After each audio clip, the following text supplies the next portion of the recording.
Kali ini Binet akan membahas drama Korea yang berjudul The Midnight Studio. Tanpa berlama lagi, episode 9, Mari Kyu, mari kita review. Paman Kiju sudah mempersiapkan diri, meminta Kiju untuk memotretnya, tapi Kiju ogah melakukannya. Dan kini giliran Kiju. Ia meminta Hanbom yang kini sudah resmi menjadi kekasihnya untuk memotret Kiju. Tapi ternyata ada yang aneh. Namun tak lama Deputi Go datang. Entah mengapa Kiju malah menyembunyikan Hanbom. Deputi Go datang karena ingin memberitahukan jika Baek Nam-gu sudah berhasil menangkap orang yang sudah menghilangkan nyawanya. Jadi kini mereka akan mengadakan pesta terakhir kali karena Baek Nam-gu akan segera menghilang. Namun ia malah terlihat aneh. Ternyata Baek Nam-gu melihat sendiri dengan mata kepalanya. Selingkuhan istrinya datang ke rumah, ditambah Baek Nam-gu melihat surat perceraian yang diajukan istrinya. Baek Nam-gu diliputi amarah, bahkan semakin marah karena saat Nam-gu pergi ada klien baru, namun si pria malah memilih berfoto bersama kekasihnya, bukan dengan istrinya. Nam-gu pun segera pergi mendatangi selingkuhan istrinya, yang seorang pemilik toko bunga, dan Nam-gu seketika murka. Dengan kekuatannya, ia memecahkan jendela di sana.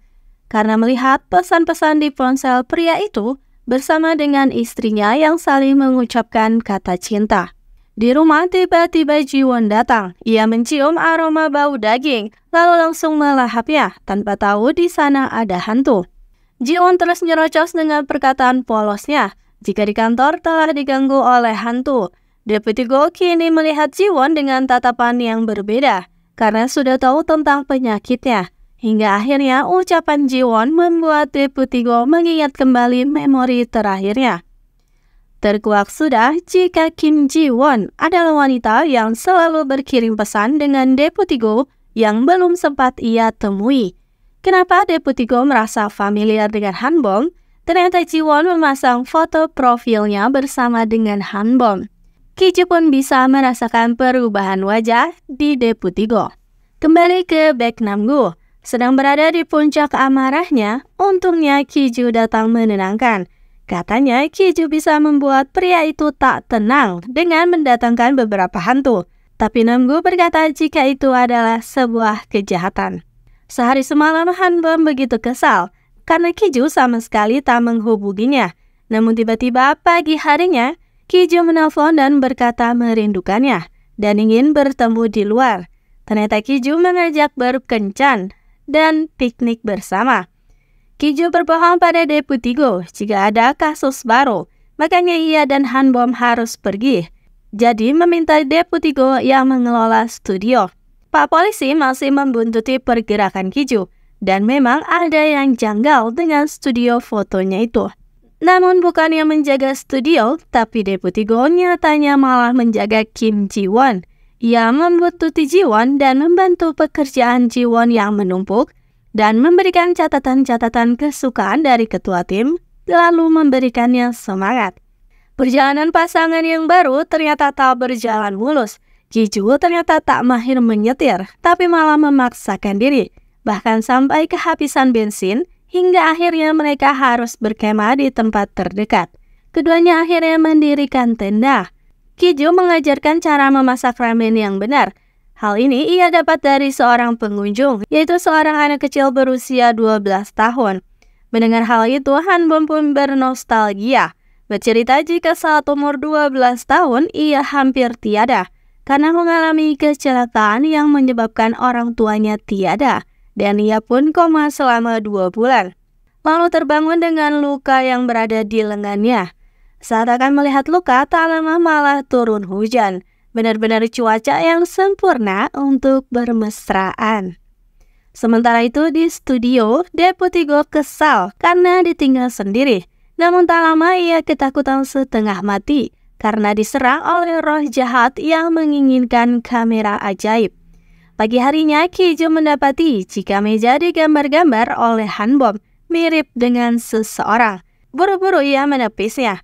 Tapi Kiju terus melihat Hanbom kini seperti anak yang dulu datang padanya. Mungkinkah kedua orang itu sama?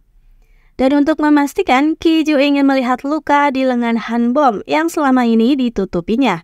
Dan benar saja, Ki-ju pun langsung segera memeluk erat Han-bom karena akhirnya teman masa Ki-ju alias hantu anak kecil yang seperti preman itu masih hidup. Ia adalah Han-bom. Ki-ju pun segera menjelaskan segala halnya pada Han-bom. Namun sesampainya di rumah, keadaan sudah menjadi kacau balau. Bahkan ada kucing yang dihilangkan nyawanya tepat di depan rumah Ki-ju. Hingga Pak Polisi pun datang. Polisi yang memang sudah mencurigai Ki-ju pun semakin tambah mencurigai Ki-ju. Apalagi bisnis Ki-ju tampak seperti hanya cangkang saja. Di tempat lain, seseorang telah dibebaskan dari penjara. Namun begitu sampai rumah, ia malah dijebak seseorang dan dihilangkan nyawanya. Dan dikelabui seperti ia telah melakukan bundir. Dan roh pria itu pun menjadi tamu selanjutnya di studio foto. Pria itu ternyata adalah klien Han-bom. Ia harus segera menemui Han-bom karena ia bukanlah seorang tersangka. Ia sebenarnya adalah saksi yang melihat tersangka aslinya. Ia hanya dijebak. Namun anehnya pria itu sudah tiada di tahun 2019. Saat diberitahu jika sekarang adalah tahun 2023, pria itu pun kebingungan, mengamuk dan berubah menjadi roh jahat yang kuat dan mementalkan tubuh Ki-ju dan yang lainnya. Roh itu pun kabur. Nam-go dan Ki-ju mencari, sedangkan Deputi Go menunggu di studio. Diketahui jika roh itu tersesat beberapa tahun di alam baka. Ia merasa ketidakadilan dan putus asa, hingga tiba-tiba ada yang mengulurkan tangannya, dan itu adalah paman Ki-ju. Han-bom datang dengan polos memajang foto Ki-ju di studio. Deputi Go buru-buru melarangnya, karena itu adalah foto pemakaman. Semua foto pria yang ada di sana kesemuanya telah tiada di usia 35 tahun. Dan episode 9 pun berakhir di situ.